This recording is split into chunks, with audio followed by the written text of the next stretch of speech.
L'affaire Malguir, meurtre dans le jardin préféré des Français, épisode 1. Chère auditrice, cher auditeur, quelle place a l'argent dans votre vie ? Est-ce que vous y pensez souvent ? Ou est-ce que vous n'en avez rien à faire ? Ou au contraire, est-ce un but pour vous d'en amasser le plus possible ? Peut-être même est-ce l'un de vos rêves secrets d'être millionnaire ? Alors maintenant, imaginez, si ça vous arrivait, qu'en feriez-vous ? Est-ce que vous le partageriez avec vos proches, ce nouvel argent ? Cette fortune pourrait-elle vous faire perdre la tête ? Dans cette nouvelle saison de Homicide, voici donc l'histoire d'un couple devenu riche au point d'en perdre les pédales. Quand deux cambrioleurs entrent par effraction sur l'immense propriété de Daniel et Françoise Malguir, le mari tue l'un d'eux et fait fuir l'autre. Pas d'argent volé. Ouf ! Pendant l'audition, les époux dénoncent des profiteurs venus s'en prendre à leur argent. Mais rapidement, les enquêteurs ont une autre théorie.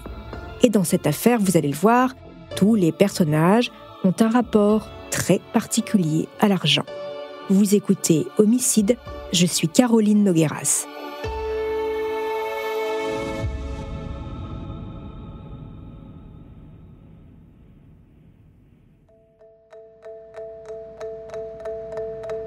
Pour venir chez les Malguir, vous devez emprunter l'autoroute A75, puis prendre la sortie numéro 62. La propriété se trouve juste entre Béziers et Pézenas, à une vingtaine de kilomètres seulement de la côte méditerranéenne. Voilà, après la sortie, vous n'êtes plus qu'à 500 mètres. Et le voici qui se dresse devant vous. Vous ne pouvez pas le rater. Ce fameux jardin, le jardin Saint-Adrien. 4 hectares de verdure, aménagés sur une ancienne carrière de pierre. À l'époque où Daniel a acheté cet amas de cailloux avec son épouse Françoise, il n'y avait rien. Pas un arbre, pas un cours d'eau. Il n'y avait qu'un rêve à construire. Alors ils ont travaillé dur, les Malguir. Ils ont fait dormir leurs enfants, Olivier et Aurélie, dans un mobil-home pendant 6 ans. Et avec eux, le temps d'aménager ce qui n'était alors qu'une idée complètement fantasmagorique. Mari et femme ont travaillé main dans la main. Ils ont mis toute leur force dans ce projet. Françoise a planté des fleurs partout, des roses, des surfinias et de la valériane. Daniel, lui, s'est occupé de déverser des milliers de litres d'eau de rivière pour en faire des bassins et il a appris l'art de faire pousser des nénuphars. Aujourd'hui, des palmiers californiens donnent au jardin des allures d'oasis. C'est juste splendide. Et ce n'est pas moi qui le dis, c'est Stéphane Bern. Bravo, c'est formidable. Il est magnifique votre jardin, magnifique. Ah oui, j'oubliais. Le jardin Saint-Adrien est devenu célèbre en 2013 quand l'émission du même nom lui a décerné le titre de jardin préféré des Français. Mais non, chers auditeurs, chères auditrices, vous ne vous êtes pas trompés de podcast. Vous écoutez bien Homicide, ce qui signifie que quelqu'un va mourir ici. Oui, dans ce jardin qui ressemble tout bonnement au paradis.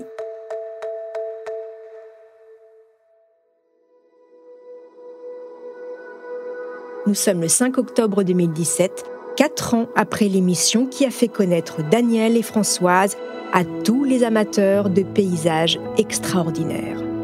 Et en 4 ans, il y en a eu des visiteurs, des cars entiers de touristes.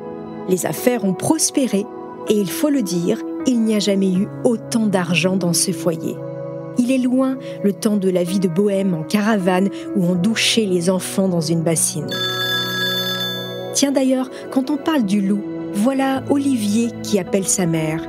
Bon, aujourd'hui, il ne rentrerait plus dans la bassine, puisqu'il a 37 ans. Il est 19h48. Françoise décroche son téléphone. Elle se dit que son fils a peut-être oublié quelque chose.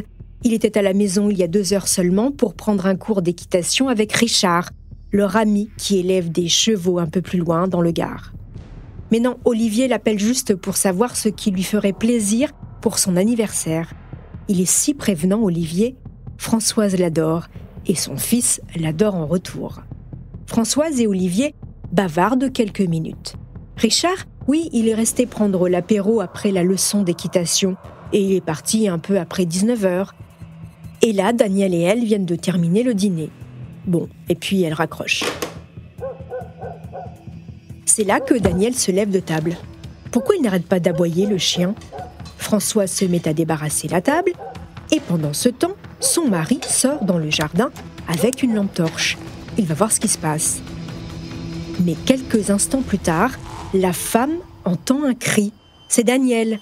Elle sort à son tour de la maison, longe la piscine et se retrouve nez à nez avec un homme cagoulé.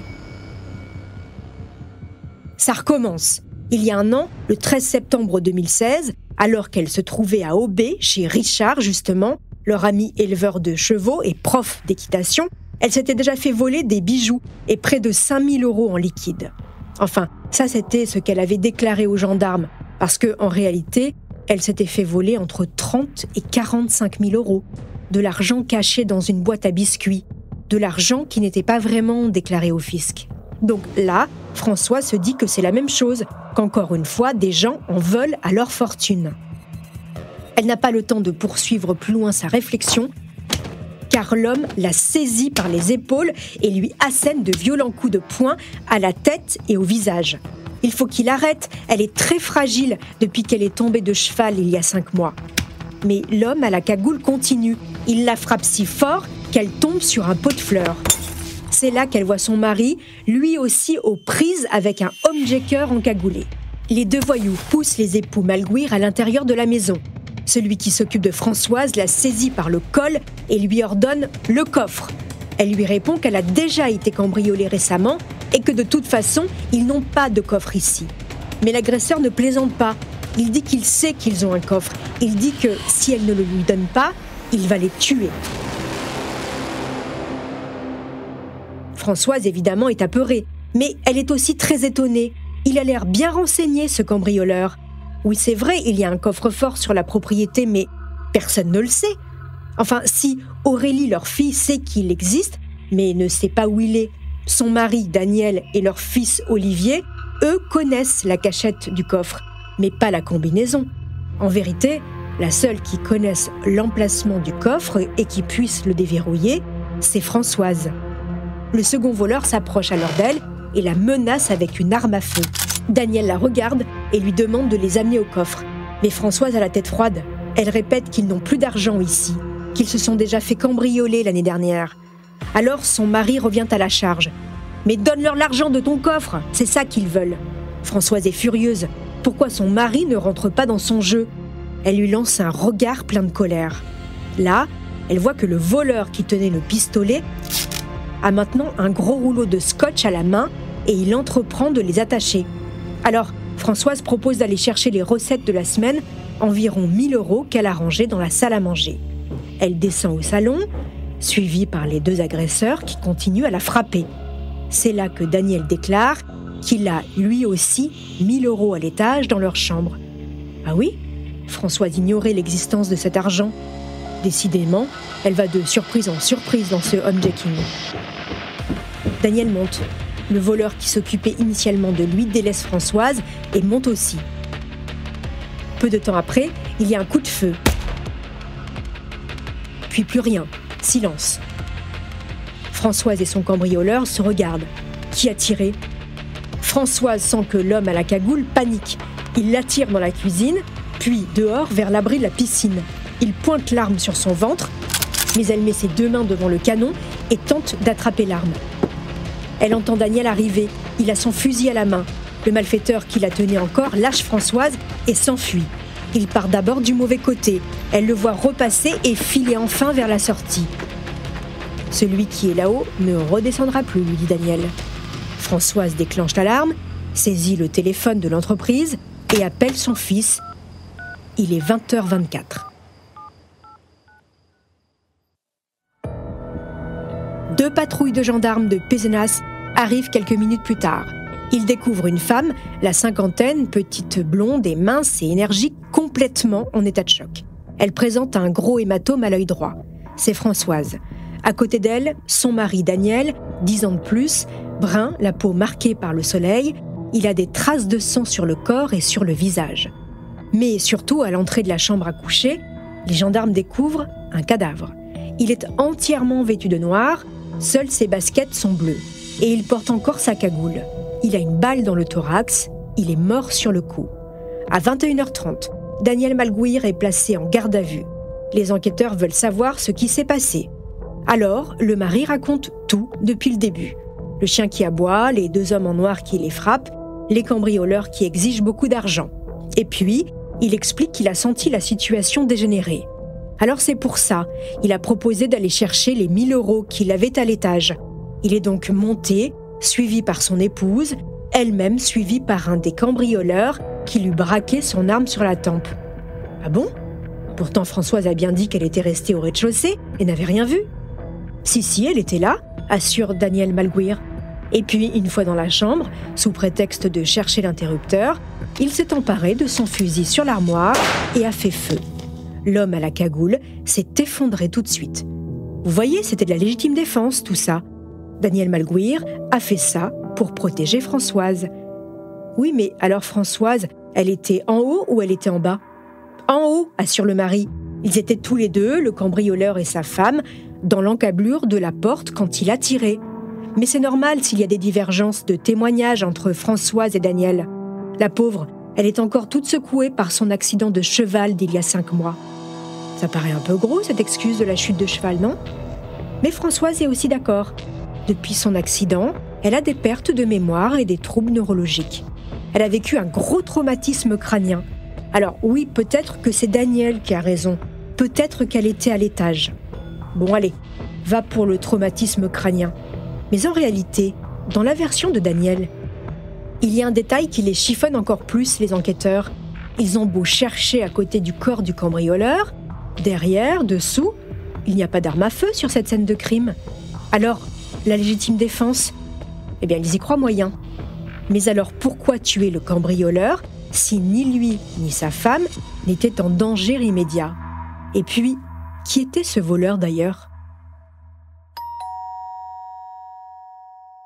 Le lendemain, vendredi 6 octobre 2017, il est 17h15 quand ça sonne chez Sandra Wiertz. Derrière la porte, un gendarme en tenue, 2 personnes en civil et un homme qui porte un brassard orange. Quand elle les voit, la quarantenaire ressent d'abord une sorte de soulagement. Enfin, il vient lui dire où est son mari. Elle ne l'a plus vu depuis la veille. Il l'avait prévenu qu'il rentrerait tard, mais finalement, il n'est pas rentré du tout.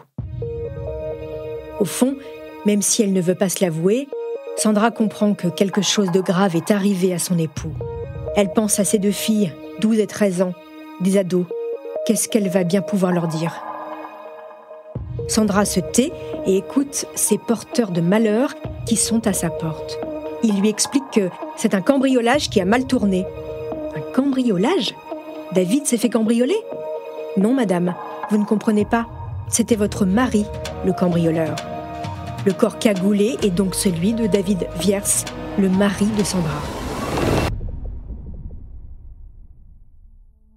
Quand elle l'a rencontré, il y a 15 ans, elle était journaliste sportive à Lyon et lui était barman dans une discothèque. Ils sont tombés amoureux. 2 ans plus tard, ils se sont mariés. Puis, elle a abandonné sa carrière pour s'occuper de leur fille. C'est vrai qu'ils ne roulaient pas sur l'or. David avait monté plusieurs sociétés, mais ça n'avait jamais marché. D'ailleurs, ils étaient en train de monter un dossier de surendettement parce qu'ils avaient entre 300 et 500 000 € de dettes. Alors, pour subvenir aux besoins de la famille, David Wiertz jouait au poker.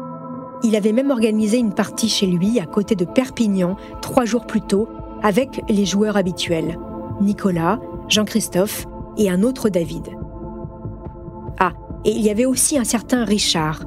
Sandra ne l'avait vu qu'une fois avant dans un casino en Espagne où ils avaient passé 2 jours.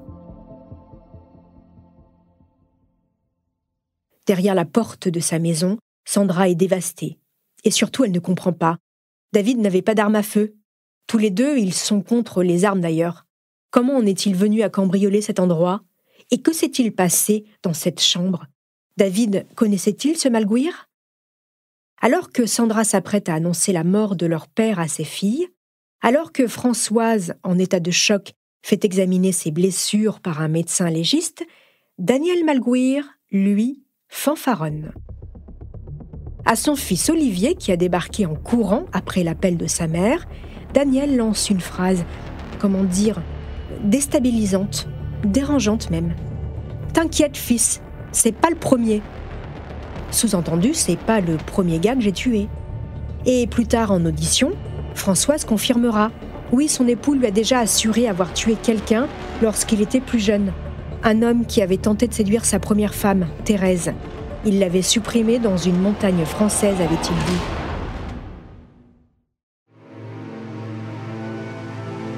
« 17 octobre 2017. Les gendarmes se mettent en route. Direction Perpignan. Ça fait 12 jours qu'ils enquêtent et ça avance bien. Ils arrivent à destination, se garent et contournent la Mercedes de l'homme qu'ils viennent chercher. Les gendarmes sonnent à la porte. « Vous êtes Richard Bruneau ?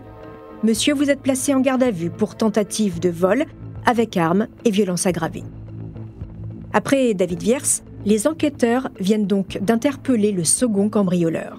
Ils l'ont identifié grâce à Sandra, la femme du premier, qui a assuré que son mari avait passé toute la journée du 5 octobre avec ce prénommé Richard. Et aussi parce qu'ils ont retrouvé sa cagoule avec son ADN au bord d'un parking au nord du domaine. Richard Bruneau est né le 22 mai 1964 à Lunel, dans l'Hérault. C'est un gars du coin. Et lui aussi, c'est un joueur de poker. Il joue presque tous les soirs, sauf le lundi. C'est comme ça qu'ils se sont rencontrés avec David et ils sont devenus amis. Fidèle d'homicide, je sais que vous êtes très perspicace. Alors, laissez-moi préciser un point. Le Richard, qui est entendu par les enquêteurs, porte en effet le même prénom que le Richard qui buvait l'apéro chez les Malguir 1 heure avant le cambriolage. Mais ce sont 2 Richards distincts. D'un côté, il y a Richard Bruneau, le joueur de poker et second cambrioleur. Et de l'autre, il y a Richard Liop, l'éleveur de chevaux, celui qui donne des cours d'équitation chez les Malguir, leur ami. Attention, ne pas les confondre. Bon, alors revenons à l'interrogatoire de Richard Bruneau. Comment ça, Daniel Malguir était au courant ? Le cambrioleur raconte. La veille des faits, David Viers, son copain de poker, lui propose un plan. Aller serrer des gens, dit-il. Le propriétaire est au courant. C'est lui qui organise tout. On récupère l'argent, on le remet au proprio, et après, on sera payé. Voilà le plan. Apparemment, explique alors David Viers à Richard, il veut voler l'argent de sa femme avant de la quitter pour sa maîtresse brésilienne. Ah bon ? Daniel veut quitter Françoise. Stéphane Bern aurait sûrement du mal à le croire. Retournons un moment sur le tournage du jardin préféré des Français. Daniel, je dois vous avouer que j'avais la larme à l'œil à la fin en regardant le reportage parce que c'est une belle histoire, c'est l'histoire d'une vie, c'est l'histoire d'une passion, c'est l'histoire d'un amour, comme vous disiez aussi. Il y a besoin d'amour entre vous, évidemment, puis avec votre famille, et puis l'amour de cet endroit. L'amour de cet endroit. Voilà, l'amour de cet endroit, mais il fallait aussi l'amour à deux. Et je te remercie, Françoise, de m'avoir accompagné dans l'aventure et d'avoir su un petit peu... c'est difficile. Le Daniel de 2013, la gorge serrée, incapable de finir la déclaration d'amour à sa Françoise tellement il est ému, serait devenu en 2017 voleur, manipulateur et infidèle. Si oui, il a dû se passer quelque chose de très grave pour en arriver là. Et ce quelque chose, vous en avez déjà entendu parler. Plusieurs fois même depuis le début de cette saison. C'est l'accident de cheval de Françoise. Voilà ce qui a tout changé.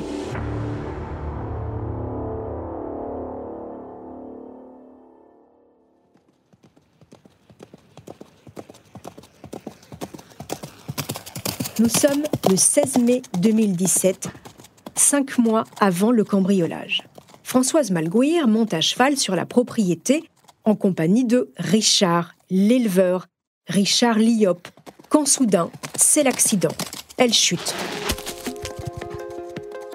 Traumatisme crânien, fracture de l'orbite et paralysie faciale droite. Bilan, 12 jours de coma, elle a bien failli y passer. Si elle a survécu, c'est surtout grâce à Richard et à son ami Jean-Pierre. Il était présent ce jour-là et il a eu les bons réflexes, les gestes de premier secours. Et que s'est-il passé pendant l'hospitalisation de Françoise ? Eh bien, il se passe que Daniel est seul dans son petit paradis. Et finalement, il s'en passe bien de sa femme. Et puis, soyons honnêtes, il n'est pas tout à fait seul. Avec lui, il y a Yolanda, mais j'y reviendrai plus tard. Toujours est-il que Françoise revient, saine et sauve, à la maison. L'accueil est plutôt froid. Entre deux, tout a changé. Et elle trouve que ça sent fort le divorce par ici. Mais elle est prévoyante, Françoise. Alors elle se renseigne. Et elle découvre que même s'ils sont mariés sous le régime de la communauté universelle, il y a une clause dans le contrat qui stipule qu'en cas de divorce, elle n'aura rien. Elle n'héritera du jardin que si Daniel meurt, pas s'ils se séparent. Voilà qui est bien embêtant. Elle n'a pas participé à l'achat de la propriété et elle n'est pas non plus déclarée comme travaillant dans le jardin. Si Daniel demande le divorce, elle va se retrouver le bec dans l'eau, Françoise. Et puis, elle fait une découverte surprenante. Derrière un meuble de la cuisine, il y a un courrier indiquant qu'elle donne procuration à son mari sur un compte d'assurance vie qu'elle détient au Luxembourg, alors qu'elle n'a plus mis les pieds dans ce pays depuis des années et qu'elle n'a jamais autorisé cette procuration. C'est ce qu'elle raconte aux enquêteurs. Et il y a encore autre chose. Comme Daniel est aussi un homme prévoyant, il accumule depuis des années des billets de banque dans des bocaux en verre qu'il planque dans la remise. Ça représente peut-être 100 ou 120 000 euros. C'est beaucoup d'argent. Mais quand sa femme sort de l'hôpital, elle ne trouve plus ses bocaux. Ils ont disparu. Alors elle l'interroge. Daniel lui dit qu'il les a mis ailleurs et qu'il ne lui donnera rien, car c'est son argent à lui. Bon, alors Françoise décide d'agir. 1. Elle fait annuler la procuration sur son compte au Luxembourg. 2. Elle fait modifier leur contrat de mariage par le notaire pour obtenir la moitié du jardin en cas de séparation. Elles sont loin, les déclarations d'amour, devant les caméras de France 2.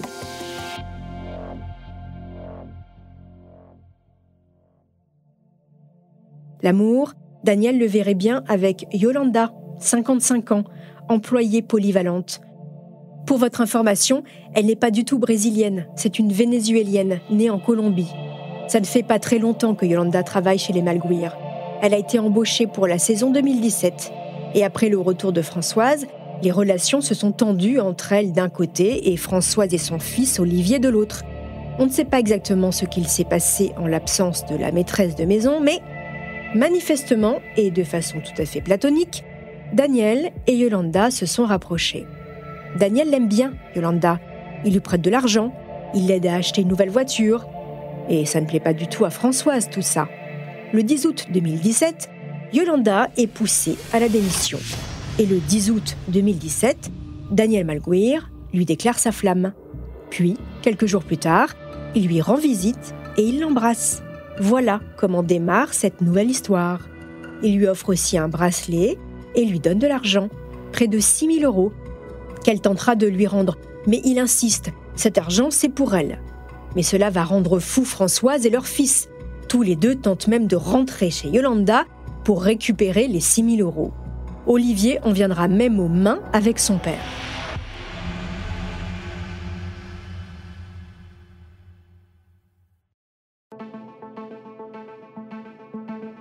À la fin de l'été 2017, la situation familiale est donc très tendue. Mais Daniel rassure Yolanda. Il veut refaire sa vie avec elle. Qu'elle ne s'inquiète pas, il va prendre des décisions et au mois d'octobre, certaines choses vont changer. Et le mois d'octobre, c'est justement le mois du cambriolage. Ça pourrait coller, se disent les gendarmes. En tout cas, il faut tirer cette histoire de commanditaire au clair. Rebelote. Le 18 octobre 2017, Daniel Malguir est à nouveau interpellé et placé en garde à vue. Devant les gendarmes qui l'interrogent, le propriétaire du jardin préféré des Français est stupéfait. Lui, instigateur du cambriolage ? Mais ça n'a aucun sens. Et qui c'est ce Richard Bruno qui l'accuse ? Il ne le connaît même pas. Pas plus qu'il ne connaissait le cambrioleur qu'il a abattu d'ailleurs. Non, vraiment, ils ne sont pas sérieux. Mais alors, comment Richard Bruno savait-il tout ça ? Questionnent les enquêteurs. Daniel est en effet obligé de le concéder. Il est quand même bien renseigné, ce Richard. Il sait que Malguir veut quitter son épouse. Il sait pour Yolanda sa maîtresse. Il sait aussi qu'Olivier, le fils, a été violent physiquement avec son père. Et il sait que des billets de banque sont cachés dans les radiateurs de la maison. Tout ça, c'est vrai.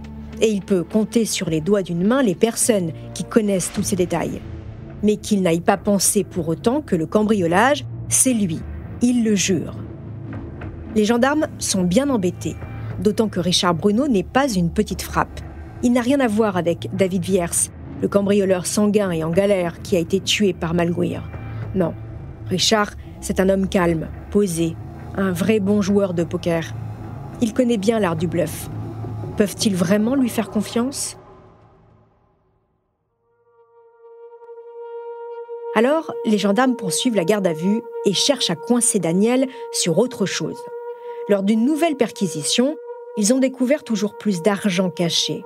Bon, les 6 000 € qu'ils ont trouvés dans une housse de robe de mariée, ok, ça, c'est peut-être anecdotique. Mais les 95 000 € en liquide, découverts dans des bocaux en verre, enterrés dans le jardin, en lisière de route, ils ne pouvaient pas les donner au cambrioleur pour qu'il se calme et s'en aille, plutôt que d'attendre que sa femme ouvre son coffre. Daniel répond qu'il n'y a pas pensé, ou plutôt si, mais l'argent était loin. Et puis, il s'est dit que, puisqu'ils allaient mourir de toute façon, autant sauver cet argent. Sauver tous les billets qu'on a enterrés dans le jardin plutôt que sa peau ? Étonnant. Mais il est comme ça, Daniel. Il aime bien avoir beaucoup d'argent et pas trop le dépenser. Ça le rassure. Il a mis longtemps à avoir une situation. Alors maintenant, il se couvre. À la fin de sa garde à vue, Daniel est présenté au juge d'instruction qui, en plus de sa mise en examen précédente pour homicide, le met en cause pour complicité de tentative de vol à main armée. Mais ce qui ennuie profondément les gendarmes, c'est qu'ils ne trouvent absolument aucun lien entre Daniel Malguir et les deux cambrioleurs. Aucun appel téléphonique, aucun lieu de fréquentation commun où ils auraient pu se rencontrer. Pour organiser le faux cambriolage de sa propriété, il faut bien se parler. À moins qu'il y ait un intermédiaire, se disent les enquêteurs. Alors, ils reprennent tout.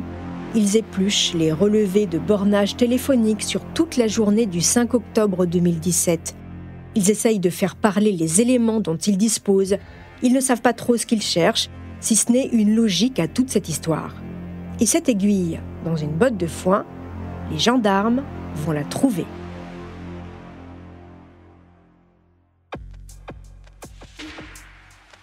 Quand vous êtes quelque part, votre téléphone vous trahit. Vous le savez. Il déclenche une borne réseau qui donne une idée plus ou moins précise du lieu où vous vous trouvez.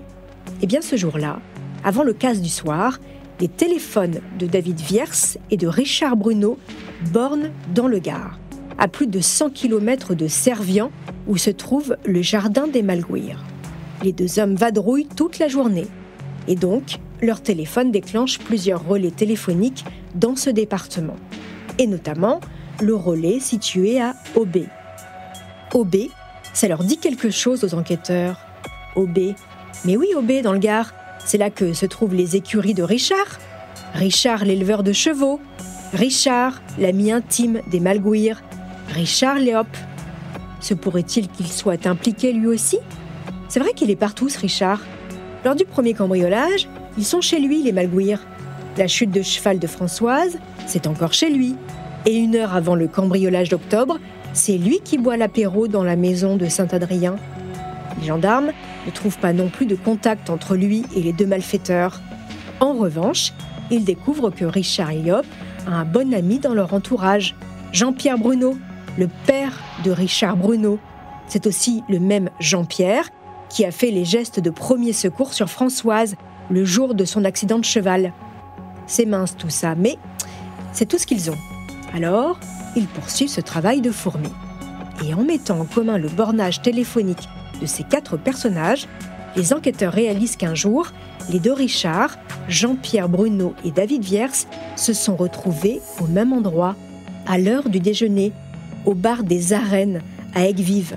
Et pas n'importe quel jour, le 5 octobre 2017, le jour du cambriolage. Dans l'épisode précédent, le cambrioleur Richard Bruno a désigné Daniel Malguir, le propriétaire du jardin Saint-Adrien, comme instigateur du cambriolage de sa propre maison. Et en effet, la vie n'y était pas si rose qu'en apparence.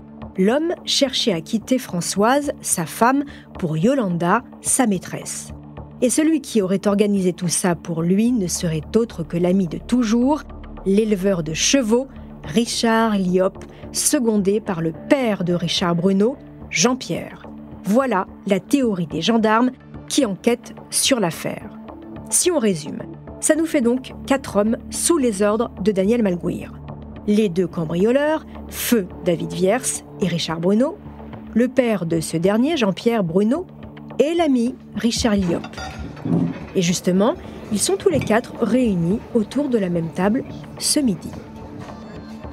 Richard Liop est parti suffisamment tôt déposer les chevaux de Joseph pour être à l'heure au bar des Arènes.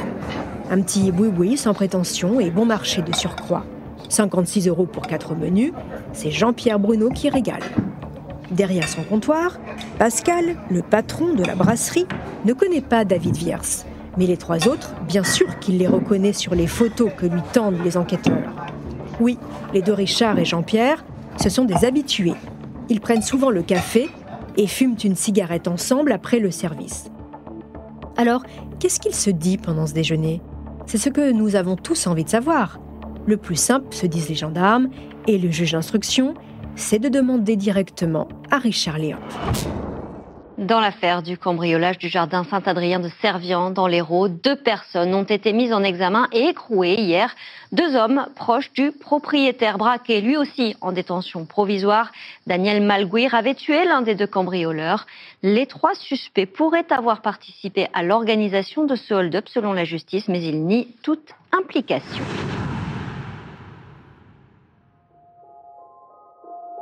Ces 2 personnes dont parle la présentatrice de France 3 Languedoc-Roussillon, ce sont Jean-Pierre Bruno et bien sûr Richard Liop.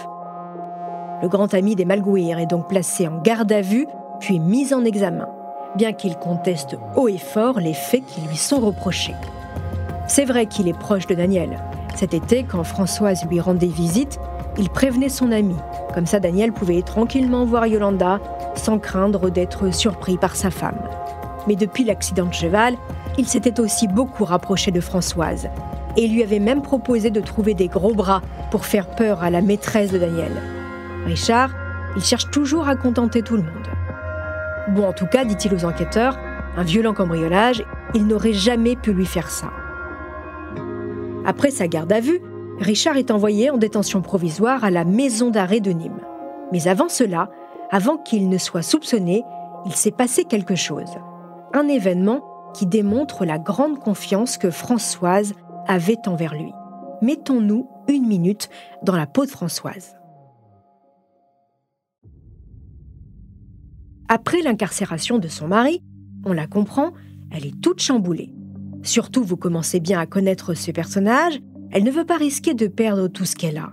Elle décide donc de planquer un gros bidon bleu avec à l'intérieur plus de 100 000 € en billets de banque chez l'ami Richard. La cachette, ce sera dans le box du cheval que monte Françoise. Hop, un trou est creusé, à plus d'1 mètre du sol, et voilà, le bidon bleu disparu, caché. Évidemment, à l'époque, Françoise ignore complètement l'implication de Richard dans le cambriolage. Elle ignore aussi que Richard, une fois en prison, demandera à Johanna, sa compagne, de déterrer l'argent. Le couple a effectivement des petits problèmes de trésorerie, notamment dus à un récent contrôle fiscal. Alors 100 000 € qui tombent du ciel, ce n'est pas rien. Les gendarmes, venus fouiller les écuries, repartent donc avec l'argent de Françoise et avec Johanna, placée sous le statut de témoin assisté pour blanchiment de fraude fiscale. Quand Françoise apprend que Richard est impliqué, elle ne peut pas y croire. Que son mari fasse une chose pareille pour la faire fuir, bon, c'est possible.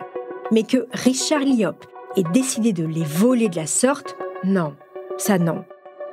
Et que Richard ait agi sur demande de Daniel, interroge le magistrat instructeur. Peut-être, répond Françoise. C'est compliqué. Elle se pose des questions. C'est vrai qu'il y a quelques mois, son mari avait déjà demandé à Richard d'intervenir pour l'éloigner du jardin. C'est Richard lui-même qui lui a tout raconté. Daniel lui aurait offert 5 000 € pour qu'il trouve une maison à Françoise et s'assure qu'elle y reste. Daniel voulait son jardin pour lui tout seul. Mais Richard avait refusé. Alors pourquoi cette fois aurait-il accepté ?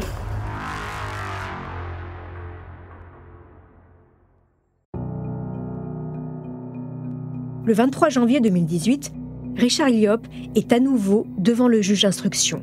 Et il persiste. Je n'ai rien fait dans ce complot qu'ils ont manigancé, Daniel Malgouir et les braqueurs. Je n'ai rien à voir avec ce braquage. Mais j'ai des choses à vous révéler. Il raconte. 6 mois plus tôt, il a présenté son ami Jean-Pierre Bruno à son autre ami Daniel Malgouir. Daniel avait des problèmes avec son voisin qu'il avait soi-disant dénoncé au fisc. Alors il cherchait quelqu'un pour lui faire peur. Jean-Pierre était l'homme de la situation. Richard Lyopp se dit qu'après avoir voulu faire peur à son voisin, Daniel a dû vouloir faire peur à sa femme. Et il s'est tourné encore une fois vers Jean-Pierre Bruno. Mais lui n'a rien à voir avec tout ça. Il n'a été qu'un intermédiaire, sans le vouloir.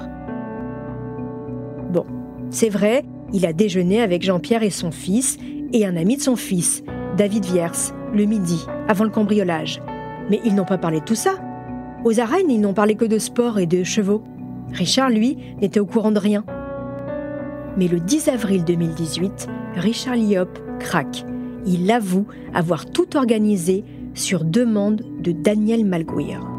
Un jour, Daniel m'a pris à part et m'a demandé de lui trouver 2-3 personnes pour faire un cambriolage pour que sa femme ait peur. Son but était de faire partir sa femme. Daniel m'a dit que suite au premier cambriolage, elle avait été impressionnée de savoir que des gens étaient entrés dans sa maison. Elle ne voulait plus trop y rester, qu'elle avait peur d'un autre cambriolage. À partir de là, Daniel a insisté chaque fois que je le voyais. Il a un pouvoir énorme pour vous accaparer. Pendant ce temps, Daniel Malgouir continue à dire qu'il s'agit d'un complot contre lui.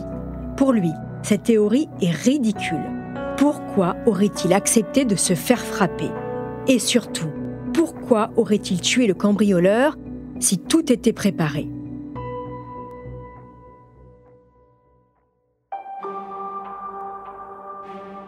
Que Daniel soit à l'initiative ou non ne change rien au fait que Richard Lyopp ait tout organisé.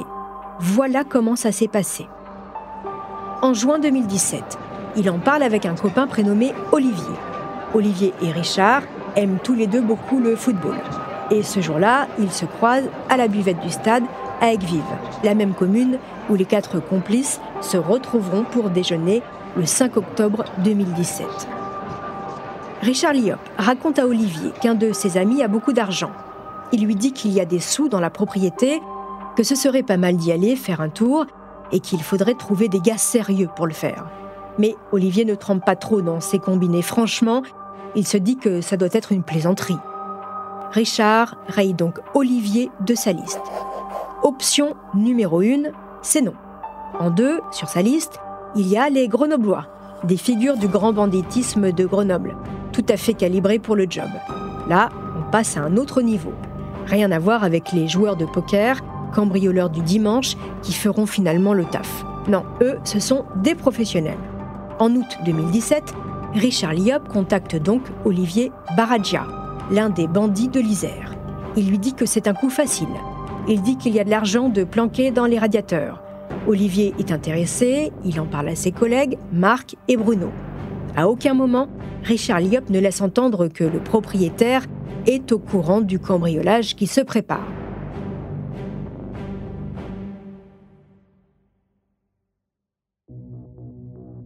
Le 28 septembre 2017, quelques jours avant la date du casse, l'équipe des Grenoblois vient faire ses repérages autour du jardin des Malgouir. Ce qu'ils ne savent pas, c'est qu'ils sont observés et filmés par des policiers en filature dans le cadre d'une autre enquête. Le soir même, Olivier Baradja se rend aux écuries, chez Richard, pour débriefer les repérages. Richard Lyopp semble à fond dans le projet. Il lui montre des photos aériennes du jardin. Avec Joël, son voisin, il avait fait un vol en hélico début août et il lui avait demandé de passer au-dessus du jardin de ses amis et c'est là qu'il avait pris ses clichés. Olivier décide que lui et ses gars ne vont pas y aller. Il ne le sent pas, ce Richard. Il y a quelque chose de pas net dans cette histoire. Il est trop farfelu, c'est le mot qui lui vient. Déjà, il n'est pas assez pro. Et puis, il trouve ça bizarre de faire ça à ses amis. Il a la désagréable impression que c'est un piège. Les Grenoblois, rayés de la liste aussi. Reste plus que l'équipe formée par Jean-Pierre Bruno. C'est loin d'être le premier choix de Richard, mais bon, au moins, ils sont d'accord. Alors voilà, l'enquête touche à sa fin.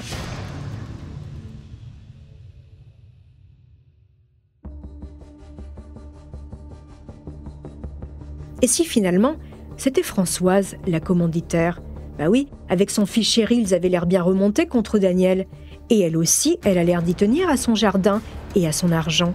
Dans cette histoire, je vous l'ai dit dès le départ, tout est lié à l'argent. Et autant Daniel est qualifié de Picsou ou de Gripsou par ceux qui le connaissent, même à Thérèse, son ex-femme, il n'a pas donné un rond. La pauvre est partie avec rien d'autre que son sac. Autant Françoise n'est pas en reste. Interrogée à ce sujet, son frère Bernard dira qu'elle n'était pas comme ça avant. Ils viennent d'une famille très aisée. Elle n'a jamais eu à s'en faire pour l'argent. Et pourtant, sa sœur est devenue comme son mari et a fait de l'argent un sujet central de sa vie. Je ne fais pas de faux suspense, les gendarmes ont fouillé la piste mère-fils et ils n'ont rien trouvé de ce côté. L'instruction judiciaire se conclut donc avec cette hypothèse.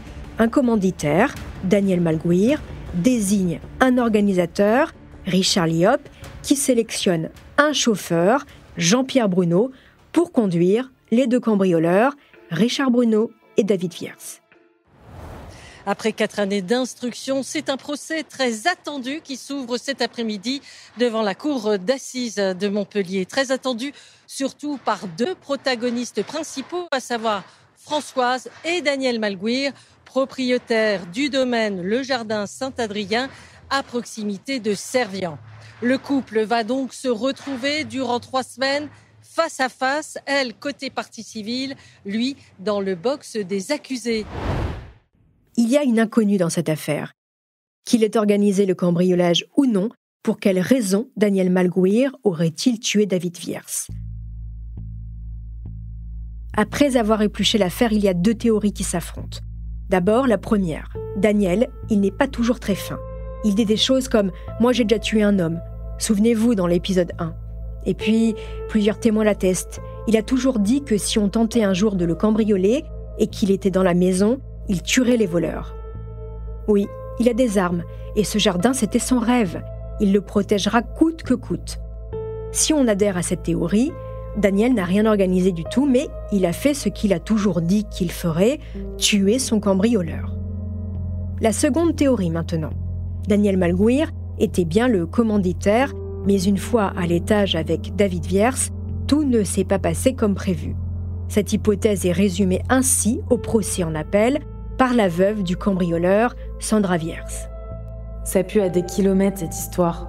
Je pense que mon mari est monté avec vous. Moi, je sais que mon mari est un impatient. Lui, il est venu pour de l'argent. Et comme elle ne veut pas donner la combinaison du coffre, pour moi, il lui demande qu'il lui donne ce qu'il devait, 50 000 €, sinon je dis tout à ta femme. Et que là, Malguir a pété les plombs. Je pense que mon mari est mort pour une phrase de trop.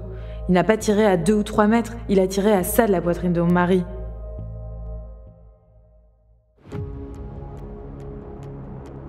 En décembre 2021, les juges du premier procès ont considéré que Daniel Malguir était bien l'instigateur du cambriolage et qu'il était au courant de tout. Pour le meurtre de David Wiertz et pour le vol en bande organisée, il a pris 18 ans de réclusion criminelle. Richard Liop, 8 ans de prison et Richard Bruno, 7 ans. Mais un an plus tard, la cour d'assises de l'Aude aura une toute autre vision de l'affaire. Le 12 décembre 2022, le propriétaire du jardin Saint-Adrien est condamné pour le meurtre, mais acquitté pour l'association de malfaiteurs. La peine n'est pas si différente, 15 ans de réclusion. Mais cette fois-ci, il n'est plus considéré comme le bourreau de Françoise. C'est l'ami Richard Liop qui l'est. Daniel Malguir conclura ainsi cette histoire particulière. Jésus a eu son Judas, Malguir a eu son Liop. Exceptionnellement pour cette saison, notre invitée n'est pas en studio avec moi. Elle habite dans le sud de la France. Bonjour Emmanuelle Salasque. Bonjour. Merci d'avoir accepté notre invitation. Vous avez déménagé, mais vous avez habité un temps du côté du jardin des Malguir. Vous allez nous en parler. Alors Emmanuelle, vous êtes écrivaine, vous êtes romancière, vous êtes actuellement en plein dans l'écriture de votre prochain livre qui traitera justement du lieu où toute cette histoire s'est déroulée, cette carrière transformée, on peut le dire, par les Malguir en jardin. Vous avez suivi les audiences des 2 procès aux assises.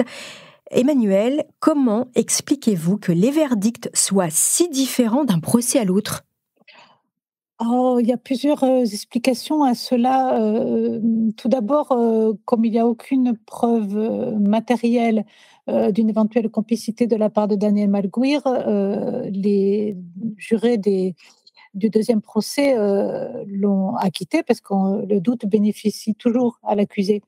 Et je pense que les jurés du premier procès l'ont condamné par rapport à un faisceau de présomption, mais il n'y avait pas vraiment de preuves. Donc, quand on n'a pas de preuves, on est toujours sur le fil, quand on n'a pas de preuves matérielles. Et normalement, ça doit bénéficier à l'accusé, ce doute-là. Et il y a autre chose aussi, c'est que dans le deuxième procès, il n'y avait plus que M. Malguir qui était accusé. Ah oui. Et les 2 autres accusés du premier procès ont joué sur le fait qu'ils soient coupables pour eux, sans doute, un peu atténuer leur peine. Donc l'accusation n'était pas tout à fait la même. Alors, vous connaissez personnellement la famille Malguir. Vous avez visité Daniel Malguir en prison plusieurs fois depuis son incarcération. Quelle est sa situation aujourd'hui? Est-ce qu'il est toujours détenu d'ailleurs? Oui, il est toujours détenu, oui. Alors, quelle est sa situation? Comment vit-il cette incarcération? Lui, il la vit très très mal, puisqu'il crie toujours à son innocence quant à la complicité. Et même s'il a été acquitté, il trouve qu'il a pris trop d'années de prison par rapport à ce qu'il estime être de la légitime défense. Mais il s'adapte comme toujours, et il tient bon, et voilà. Et il veut, je crois qu'il veut, une fois sorti, prouver avec certitude son innocence, je crois. Oui, bien sûr. Pourquoi vous avez décidé d'aller le voir en prison? En quoi c'était important pour vous? Alors moi, en fait, comme vous l'avez expliqué, j'écris un livre non pas sur l'affaire, même si l'affaire, bien sûr, fera partie du livre, mais sur le lieu. C'est le lieu qui m'intéresse, moi, cette carrière transformée, et puis le village tout entier. Comme vous l'avez dit, j'y ai habité de mes 10 ans à mes 18 ans à peu près. Et j'habitais pas n'importe où, puisque j'habitais dans la gendarmerie. Mon père était alors gendarme. D'accord. Donc, c'est un lieu qui m'intéresse à plusieurs titres, et j'étudie ce lieu-là et cet endroit-là et cette région-là, en fait, par rapport à la transformation du lieu et à ce que moi j'y ai vécu. Donc, je fais un parallèle entre un peu mon histoire personnelle et l'histoire de cette famille. Et du coup, vous l'avez vu, ce jardin se transformer? Oui, oui, et notamment quand je l'ai vu pour la première fois, c'était lors d'un événement familial que nous avons fêté dans ce jardin, et c'était justement au moment de la tension extrême qu'il y avait entre Daniel et sa femme Françoise, mais nous, évidemment, nous ne le savions pas. Voilà. Et qu'est-ce qu'il représente, ce jardin, dans la région? C'est un lieu qui est très apprécié de la plupart des gens, qui est très... comment vous dire? C'est un peu une fierté, voilà, régionale. Moi, comme je l'ai toujours précisé, notamment à Daniel Malguir, c'est quelque chose pas vraiment dans ce que moi j'aime voir, puisque j'apprécie plutôt des lieux plus sauvages. Mais c'est impressionnant, la transformation de ce lieu. Qu'ils ont réussi à faire, oui. Ouais, on est un peu abasourdi, étourdi de cette transformation quand on y est. D'accord. Espanté, on dit chez nous qu'on est espanté. Espanté. Est-ce que Françoise, elle habite toujours sur ce jardin? Oui. D'accord. Et elle est dans quel état d'esprit aujourd'hui, cette femme? Alors, moi, Françoise, ça fait un moment que je l'ai pas vue, hein. La dernière fois que je l'avais vue, c'était au deuxième procès, mais elle est évidemment abattue. En fait, ils sont tous abattus dans cette famille, ils sont tous blessés, déchirés, puisqu'ils souffrent tous de cette situation, puisque ce homejacking a divisé la famille en 2, et c'est très, très douloureux de plus parler à ses propres enfants, que ce soit d'un côté comme de l'autre. Est-ce que vous diriez que Françoise est la victime dans cette histoire principale? La victime principale, non, je dirais que c'est David Viers, la Ah victime oui? principale, puisqu'il Oui. a perdu la vie. Et ensuite, toute la famille de cet homme. Je ne Ouais. dis pas qu'à la place de Daniel Malguir, j'aurais agi autrement. Je ne dis pas ça. On ne sait pas ce qu'on peut faire quand on est braqué. Parce Mmh. que même si au procès, on n'a pas réussi à démontrer qu'ils avaient une arme, c'est certain qu'ils avaient une arme. Et on ne sait pas comment on peut réagir à ça. Quand on se fait braquer, on redevient un petit enfant de 8 ans, hein. Donc, je ne dis pas mais la situation, en tout cas, ce qui s'est passé, la première victime, même s'il l'a lui-même indirectement provoqué, c'est David Viers. Ensuite, c'est toute la famille de cet homme. Et puis ensuite, c'est bien entendu Françoise. Et ensuite, si Daniel n'est pas coupable, c'est lui aussi. Et puis, Mmh. évidemment, leurs enfants qui souffrent de cette situation et toute la famille. Bien sûr. Comme dans beaucoup de faits divers, en fait, finalement, tout le monde est victime. Mmh. Bien sûr. Avec la détention provisoire et les remises de peine, Richard Liop est sorti de prison presque immédiatement après sa condamnation. Oui. Est-ce que vous savez quelle relation est-ce qu'il entretient toujours d'ailleurs les relations avec les Malguir et comment Françoise a vécu une telle trahison de la part de son ami? Ah non, je ne crois pas qu'il entretienne une quelconque relation avec les Malguir. Et quand je disais que tout le monde est coupable et tout le monde est victime, je ne suis pas sûre que Richard Liop soit victime. Mmh. Parce que Richard Liop, il a trahi énormément de monde. Mmh. Et très certainement aussi Daniel Malguir. Quoi que Daniel Malguir ait fait, de toute façon, à un moment donné, il y a une trahison. Je pense que, par exemple, Françoise, elle a été très, très en colère contre Richard Liop. Mmh. Très, très en Bien colère. sûr. Mais pas seulement elle. Mmh. Dans ce village, cette histoire, qu'est-ce que ça représente? Que j'ai entendu dire, c'est assez partagé. Disons, par exemple, au niveau des soutiens, c'est très partagé. Voire les gens ne savent pas trop où se situer. Par contre, tout le monde a cette réflexion: «Quel dommage» et dire qu'ils avaient tellement travaillé. Voilà, c'est la chute qui interroge, on se dit, «Tout ça pour ça». Mmh. C'était bien la peine parce que Françoise comme Daniel, ils se sont donnés à fond, à fond, à fond pour ce lieu, Mmh. pour finalement le perdre, parce qu'ils vont le perdre tous les 2 ce lieu.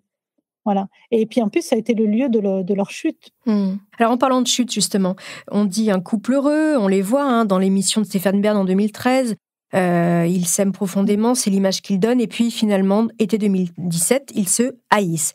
Est-ce que c'est vraiment la chute de cheval et l'arrivée d'Yolanda au jardin qui explique cette soudaine inimitié? Elle la ravive, mais l'inimitié, elle y est depuis longtemps. Et puis ça, de toute façon, c'était très connu de tout le monde. On savait très bien que c'était pas un couple heureux, hein. Ah C'était oui. des partenaires de travail depuis très, très, très longtemps. En tout cas, peut-être qu'ils se haïssent pas, puisqu'il faut quand même arriver à travailler ensemble. Mais Françoise est en colère parce qu'il y a une première trahison de la part de Daniel Malguir, puisqu'il la trompe avec sa sœur. Et elle se braque et elle essaie de le quitter, elle n'y arrive pas. Ouais. En gros, elle décide de se venger. On ne sait pas trop comment ça va se passer et elle-même sans doute ne le sait pas, mais elle est très très en colère. Et puis ensuite, il y a l'accident de cheval et le rapprochement entre Daniel et Yolanda, alors qu'elle elle est dans le coma, défigurée, donc ça ravive tout ça. Mais de toute façon, c'était pas un couple heureux. Mmh. Mais vous avez raison de le préciser, qu'il a eu une relation avec sa propre sœur, puisque c'est vrai que je ne l'avais pas dit dans le récit.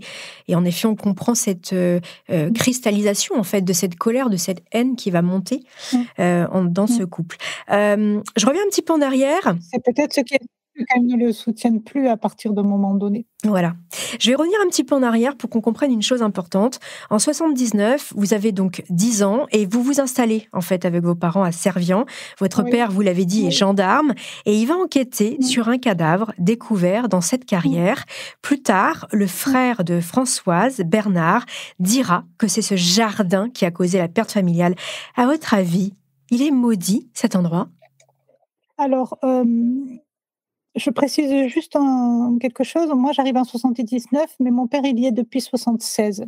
Et c'est en juin 78 qu'il y a eu lieu ce meurtre dans le jardin. Daniel présente ce jardin à Françoise en 79, donc juste moins d'un an après ce meurtre, un viol suivi d'un égorgement. C'est assez sordide. C'est un berger un peu très, très, très instable qui l'a tué. C'est un endroit, justement, je le trouve à la fois maudit et paradisiaque. C'est-à-dire, déjà à ce moment-là, dès les années, fin des années 70, on y va se promener on s'y cache, on va y ramasser des escargots, des asperges. Ça fait un petit coin un peu sauvage au milieu des vignes. Et puis, il y a quand même ce meurtre. Et à la fin du 19e siècle, il s'y passe aussi déjà quelque chose de sordide que je raconterai dans mon livre. Et c'est aussi un abri pour certaines personnes. C'est aussi un dépôt de décombres, comme ça se faisait beaucoup à l'époque. On y jette tout et n'importe quoi. Et en même temps, c'est ensuite ce paradis qui font les Malguirs, mais il y a aussi des mariages qui s'y déroulent, et d'ailleurs dès le 19e siècle, à l'époque c'était des carriers qu'il y avait, et donc c'est des endroits de joie. Et quand il y a eu c'est un anniversaire de mariage que nous, on y a fêté l'été 2017, et Françoise m'avait dit, quand on en avait reparlé au moment du procès, elle avait dit ah ben, je suis contente parce que c'était un moment de joie, c'était un moment de vie. Et il y en a eu plusieurs, et j'espère que quand peut-être ce jardin va être vendu et que les gens qui le reprendront, ils auront aussi des moments de joie. Et oui, il y a eu des drames. J'ai une toute dernière question. Vous êtes allé voir donc plusieurs fois Daniel en prison. Oui. Est-ce que vous pouvez nous donner, vous, votre intime conviction? Il a participé? Il est derrière? Je ne peux pas vous dire mon intime conviction, d'abord parce que je n'ai pas fini d'écrire, et puis aussi je vais vous dire que ce n'est pas ce qui me préoccupe. Moi, j'échange avec lui, c'est quelqu'un qui a beaucoup, beaucoup, beaucoup de choses à dire, qui réfléchit énormément sur lui-même, et ce qu'il ne faisait pas avant. Avant, il était dans l'action, il était dans il travaillait. Et là, il est contraint physiquement de rester au même endroit. Alors, il se bouge, il fait de la gym, tout ça, mais il réfléchit beaucoup sur lui-même. Donc, c'est enrichissant. Et notamment, on parle beaucoup du lieu et pas seulement de l'affaire. Et ce qui m'intéresse, c'est toutes les intimités, justement, qu'il y a autour de ce lieu, la sienne, mais aussi celle d'autres personnes. La complicité, je ne sais pas si ça changera grand-chose à ce que je vais raconter, de savoir s'il est complice ou pas. Mais de toute façon, non, je ne livrerai pas mon intime conviction. Peut-être que je la livrerai dans le livre, mais je ne crois pas non plus. Je ne sais pas. Bon, le mystère reste entier. Il faudra qu'on lise votre livre. Oui. Merci beaucoup, Emmanuelle Salasque, d'avoir accepté notre invitation. Je rappelle que vous êtes écrivaine et romancière. Merci. Merci, au revoir. Voilà, c'est ainsi que se termine cette saison de Homicide. Elle a été écrite par Tiffaine Piauget. Merci beaucoup, chers auditeurs. On est ravis de vous savoir toujours plus nombreux à l'écoute d'Homicide.